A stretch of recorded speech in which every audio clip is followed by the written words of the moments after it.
Léla, l'année est terminée, l'année de boxe. T'en dis quoi de ton année? Ça a été une année de fou, là, 10 mois de camp d'entraînement, 5 combats, 5 victoires, beaucoup d'améliorations de l'école. Je suis contente que ça soit terminé. 5 combats, presque 6. T'étais sur le point d'en faire un 6e, puis ça s'est pas fait. Tu sais, même au début de ce camp-là, j'étais comme... On le fait-tu vraiment, ce combat-là? J'étais comme, je me sentais à bout de souffle, tu sais, le mois de novembre, j'étais comme, ouf. C'était pas un camp d'entraînement habituel. Hein? Habituellement, tu vas beaucoup à Montréal en aller-retour. Là, tu pouvais pas à cause des études. Ouais. Tu l'as vécu comment, ce camp-là? Ben, ça a été tough parce que j'avais des stages en plus en pédiatrie, en périnatalité. Fait que, tu sais, j'avais beaucoup d'écoles.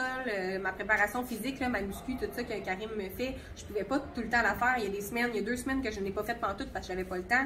Les 3 dernières semaines, j'ai pu faire tous les trainings au complet, puis ça a vraiment bien été, puis c'est le fun parce que c'est le moment qu'on veut que ça aille bien quand on se rapproche du combat. Fait que, je misais là-dessus, mais mentalement, c'était difficile de me dire je me sens que je suis fatiguée, il me semble que je m'entraîne pas assez, me semble, j'aurais aimé ça. J'aime ça quand ça soit parfait, que je fasse tout ce qu'il faut, j'ai l'impression d'en manquer, mais les gars sont toujours comme non, c'est pas grave, tu fais que sur la boxe, tu fais ce que tu as besoin, on veut pas que tu sois fatigué, si tu t'entraînes que tu es fatigué, ça sert à rien. Fait que, c'est ça. C'était rough, mais c'était le fun. Décision unanime méritée contre une adversaire qui était quand même coriace. Ouais. L'Islandaise, on sait que l'Islandaise, son dernier combat, s'était battue à 147 livres pour les débuts pro de Lauren Price. On sait qu'elle avait de l'expérience contre Katrina Tenders, elle avait gagné des rounds face à Tenders. Toi, tu savais quoi d'elle avant? Puis parle-moi de ton combat un peu. Ça s'est passé un peu comme tu t'imaginais? Parce que là, t'as quand même mangé des coups de tête, hein? Encore. Les coups de tête, c'est ça. J'étais contente que l'arbitre me laisse un petit peu de temps parce que ça me permettait de me calmer, de regarder mon coin, on focus, on se calme, puis on en repart. Parce que des fois, tu manges un coup de tête, là, t'es en tabarnache, puis là, t'as le goût, t'es fâché, puis là, c'est là que tu brûles de l'énergie. À la fin du combat, je disais à Amy Crime, j'aurais fait 2 autres rounds. J'étais encore correcte, ça allait bien, je me sentais bien. Ça a été un beau combat. Je suis une personne qui s'adapte de round en round. Au début, j'avais de la misère à trouver ma distance. J'étais comme crime, mon jab, il se rend pas. Pourtant, il bien trouvait que je partais de trop loin. Mais quand elle s'est mise à avancer, moi, j'étais comme, ok, parfait, viens t'en. J'aime ça quand la personne avance sur moi. Ça me permet de trouver ma distance, jab, step, puis j'attends qu'elle vienne. Tu le diras pas trop fort, mais t'aimes ça. J'aime ça. Là, 2023 approche. Tu vises un combat au mois de mars, que tu me disais un petit peu plus tôt. Oui, premier 8 rounds qui s'en vient. On disait hier que tu étais au pied du top 10 de la WBA. Quel type d'adversaire tu recherches pour les prochains combats? Qu'est-ce que tu aimerais avoir en avant de toi? Je sais pas, je veux des filles qui sont bien classées pour monter encore plus dans les classements. Je veux des filles qui vont me faire travailler.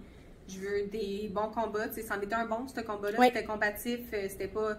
ça a bien été. J'étais plus précise. C'était assez one-way, si on veut. J'étais vraiment comme... J'étais dans ma game, ça allait bien. J'aimais ça voir ma précision, j'aimais ça voir que mes coups l'endaient, j'aimais ça voir que je faisais mal, j'aimais ça voir la voir mal en point.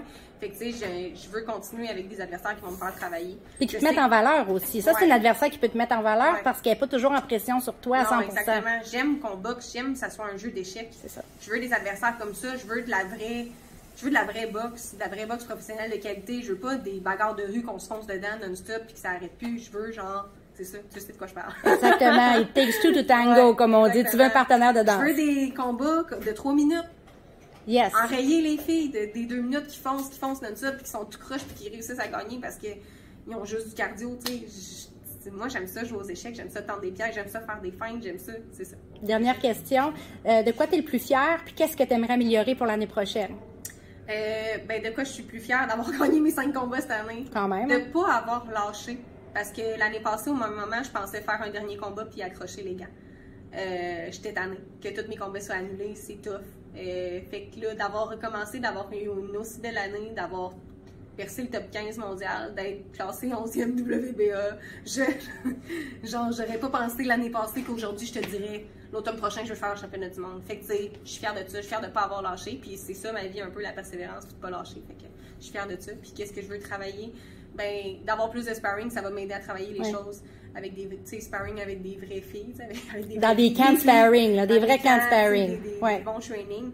Revenir davantage, profiter de mes deuxièmes attaques, revenir plus. Puis je pense que c'est là que les coachs vont peut-être plus arriver, profiter des moments où l'autre est mal en point. Puis vraiment, je te souhaite de joyeuses fêtes et un beau voyage au Mexique. Merci, joyeuses fêtes aussi.